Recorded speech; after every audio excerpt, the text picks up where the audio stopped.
This is the Seven Figure Standard Podcast, hosted by Arash Vasugi and Mikey Stiller, with mindset and strategies to help you break through and create personal freedom. Hello, everyone, and welcome back to the Seven Figure Standard Podcast. I'm Mikey Stiller, joined by my co-host, Arash Vasugi. So thrilled to be back with you for another episode. And today it's going to be a real treat because we're talking about neutral thinking. This is something we talk a lot about with our elite clients and something that everybody has a little bit of a difficult time wrapping their mind around in the beginning, but it's such a powerful concept that we wanted to bring it to all of you, our podcast listeners. So, Arash, how are you doing today? I'm great, Mikey. How are you? I am doing great. I'm excited to get into this topic because I know how powerful it can be, but I also know how difficult it can be to understand at the beginning. What does neutral thinking mean, and how can you be passionate about your goal or passionate about your vision, but also neutral? Yeah, that's a great question. First of all, neutral thinking is when you're in control of all your emotions. You're seeing it from the truth, not dictated because of an emotional state. And being neutral is not positive or negative. It's right in the middle. So if we did a scale of 1 to 10, 10 being at the greatest, 1 being at the weakest, when you're neutral, you're at a 5. So you're seeing it as it really is. And this, in my opinion, is where our greatest power is. When you can observe your emotions like you're talking to another person, like you're listening to it, and you're like, oh, this serves me. No, okay, this is what I get to adjust. I can tell you, I didn't master this for a long time. And we've talked about the story where I told Bob, he said, what are you studying? And I said, myself. As I started understanding why I was doing the things that I was doing or not doing the things that I should have been doing, that's when I started practicing observing myself from a neutral state. There's a gentleman who's passed on way too young.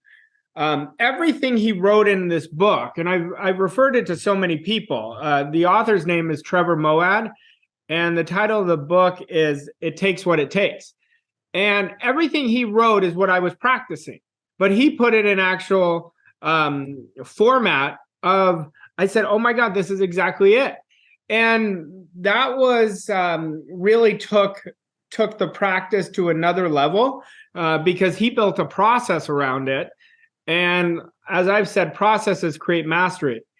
But when we're neutral, you want to understand it's detaching from everything. It's not holding an attachment or an opinion about it. You're looking at it like somebody's talking to you.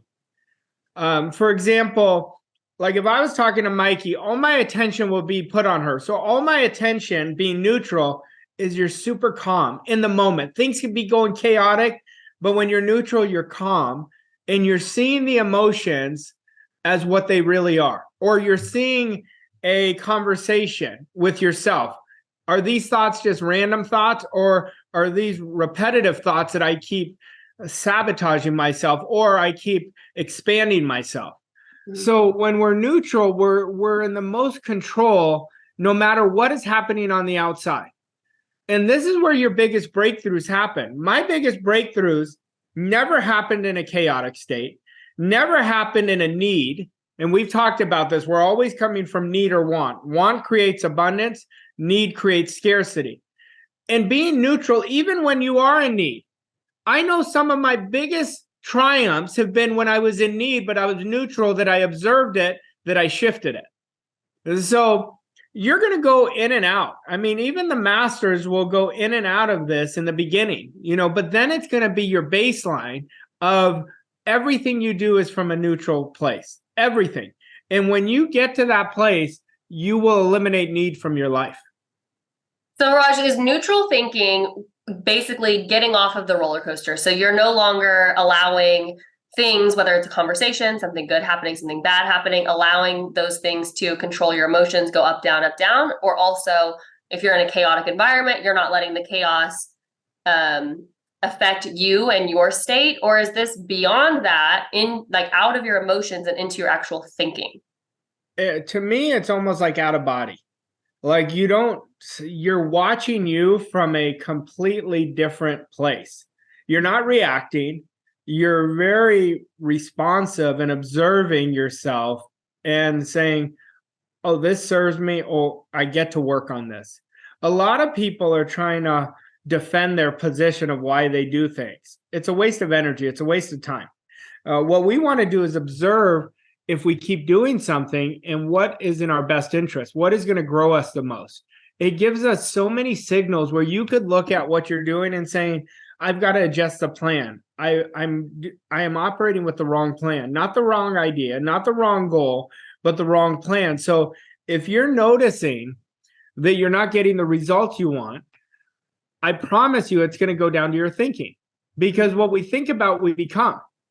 And why would we hold thoughts of anger, thoughts of resentment? We want to be on the frequency of happiness, joy. That's when our results come to us at warp speed. We're on a much higher vibration and you're matching that frequency. But you could do that when you're in a shit state.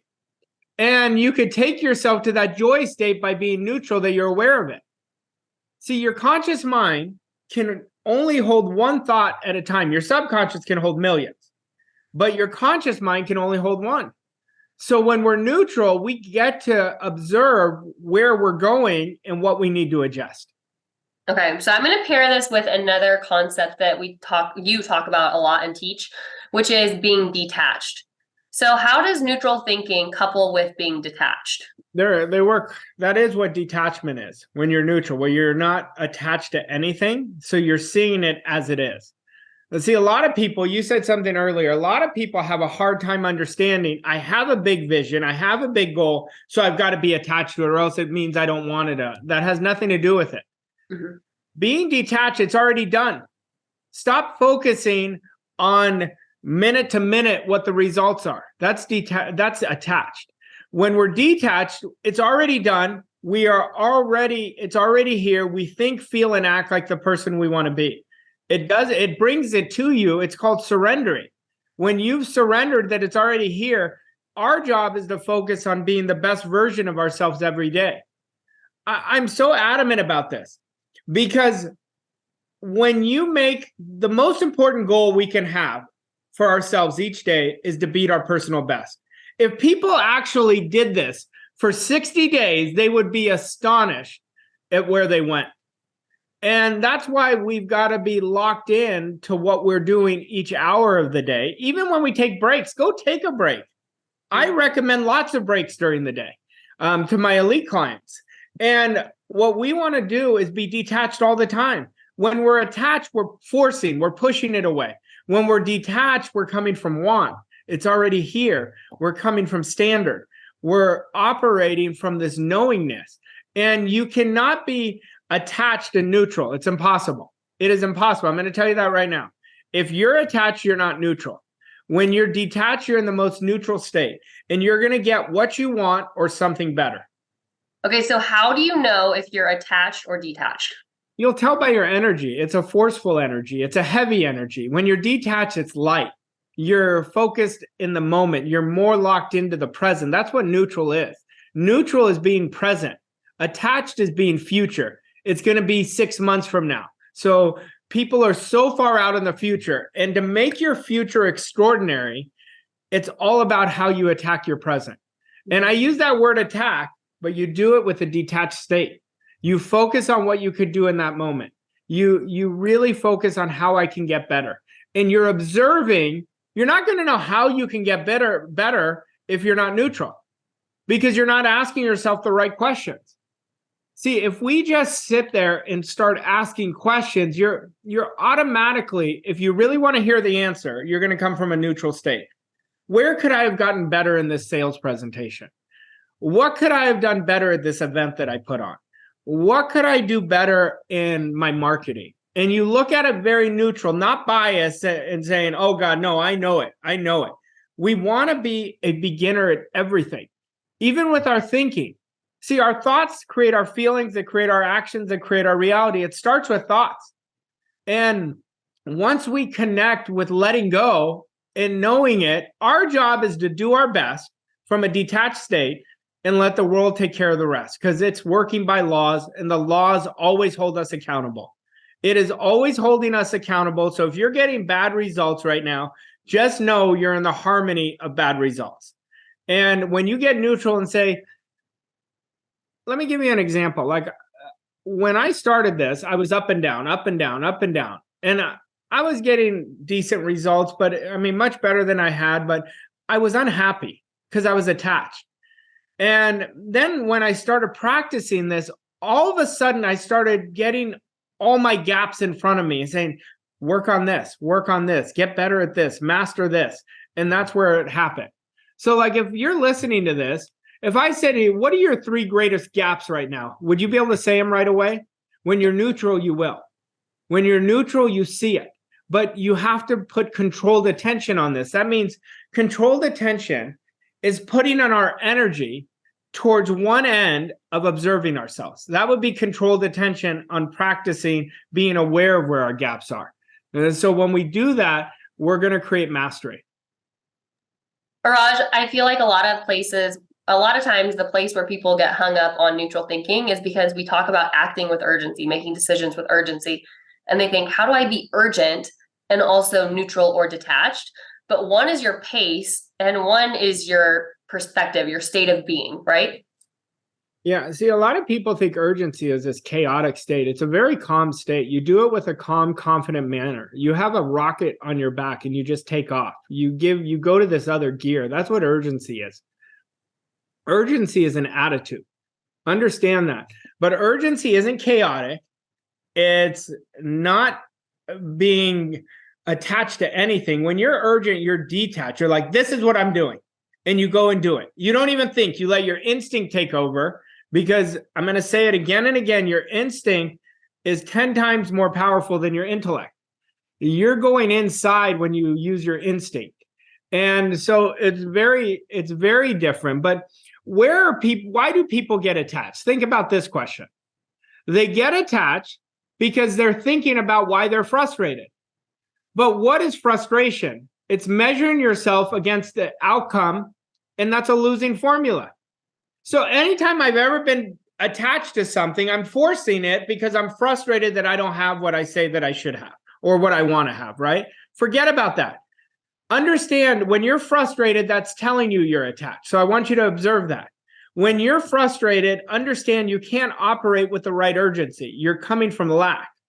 So the only thing that we have to measure is what we're doing in that present moment. We've got to get emotionally involved in asking ourselves the right questions. Where can I get better? What is that next idea that I could really add to my business that would create a massive quantum leap? And spend time every day writing out the question you want answered, and write out 5 solutions to it every day. When you're writing, you automatically go to a neutral state. That's the beautiful thing about writing. Or you could do it when you're asking yourself questions, but in a calm manner. Like right now, I could say, how can I beat my personal best today? What can I do today? And then I let, that's what neutral is, letting it come in. And it always comes in. But when we're attached, what can I do today? They think from their old thinking. I used to think from my old thinking. We don't want to think. When we're neutral, we're allowing something completely new to come in that allows us to catapult. And you're going to see, when you practice this, you're going to realize the people you need to release, that you're holding on to, the habits you want to release, the parts of your mindset that you want to release. That's why neutral is so gorgeous. Oh, this is so good. Okay. How do you know, and I know that this is all feeling, but like, let's say this is probably the first time a lot of people are hearing about neutral thinking, because I think you're probably the only person really talking about neutral thinking. How do you know when you are neutral thinking and when you're not? When you're neutral, it's easy. I honestly, I was thinking about it. I was actually thinking about it over the weekend. What did I do to get neutral? And I think I said it in the beginning, but really what I did, it was like I was having a conversation with me, but out of body. Like, so I could see my emotions. I could literally hear my emotions. I didn't just feel it. I could hear what they were. Or I could hear my self-talk. I could hear shame, or I could hear thoughts that are in accordance to how I want to live. Like I could see the difference. And then I would start catching and say, why was I thinking that? Oh, I was measuring against an outcome, or I was really locked in. I just knew I committed with my whole being. So you'll know, even in commitment, we've talked about commitment and how important it is when we're all in or all out. You'll know when you're neutral. You'll be like, oh, am I all in? Well, why didn't I do what I said I was going to do? Okay, that's not all in. And so let me course correct that. So we've got to really look at being neutral as our baseline so we get to the truth. We get to it. Well, let me give you an idea. Oh, I've got a wife, I've got 5 kids, so I just do enough to get by. Well, why? What if you could think bigger? What if you asked the question, how can I 10x what I'm doing right now? What ideas could I implement? Am I coming from playing my life scared? Or am I really putting myself on the line and being a risk taker? Listen, not everyone wants to be a risk taker. That's fine. But not everyone, in order to create world-class results, you have to take significant risks. That's what it is. But they're not that significant. The person who is not risking is risking more than the person who quote unquote risks a lot. You have to put yourself on the line. You've got to put yourself on the hook. You've got to burn your bridges and saying, I'm all in with this. And you'll know the difference. And here's the beautiful part. We just have to be all in. One time we make that connection, it feels so damn good. There is nothing better than that connected feeling with that. But that's what neutral is. It's a feeling of detachment, so you'll know what detachment feels like. If you're constantly changing your goals, you're not neutral. You're letting the outside influence it. You're attached. And we want to really practice the art of being detached and living from a neutral space. It's not what happened yesterday. It's what happens in this moment. If I could tell you anything that I did to get much better with this, is I got much more locked in that today is my masterpiece, that I get to be extraordinary today. I get to show the world what I'm capable of. And I started being more focused in the present moment. I learned that philosophy. I'm always stealing people's philosophies that I really admire. That was from John Wooden. He was a Hall of Fame basketball coach. He started every day, today is my masterpiece. And it was never, there's another book, highly recommend the book by John Wooden on leadership. I mean, absolutely extraordinary philosophy. But he never focused with his team on the winning or losing the game. It was always being in control with their emotions. It was always activating disciplined emotionalism. That's what neutral is, where you're disciplined with your emotions so you can observe them. Some people need to hear this over and over again, because I'm telling you, this will absolutely change your whole life. What if you could be in control of all your emotions? What if you got to a point of mastery? You can, but we've got to discipline ourselves to practice being neutral. And you practice it throughout the day. So good. All right, Araj, let's get into an action step for today. Well, I'd like everyone to start observing their emotions and ask yourself, am I attached or detached when you observe them? When you observe them, you're going to be detached. But then a couple hours later, you might not even know it. Then go back and say, I'm going to listen to this podcast lesson today, every day for the next week. Every day, keep listening to it over and over and over again. And you're going to pick up on new things. Like right now, when I'm talking, you're getting neutral. Like right away. Like if I've captured your attention, you're neutral. If I've got you staring out in space, you're neutral.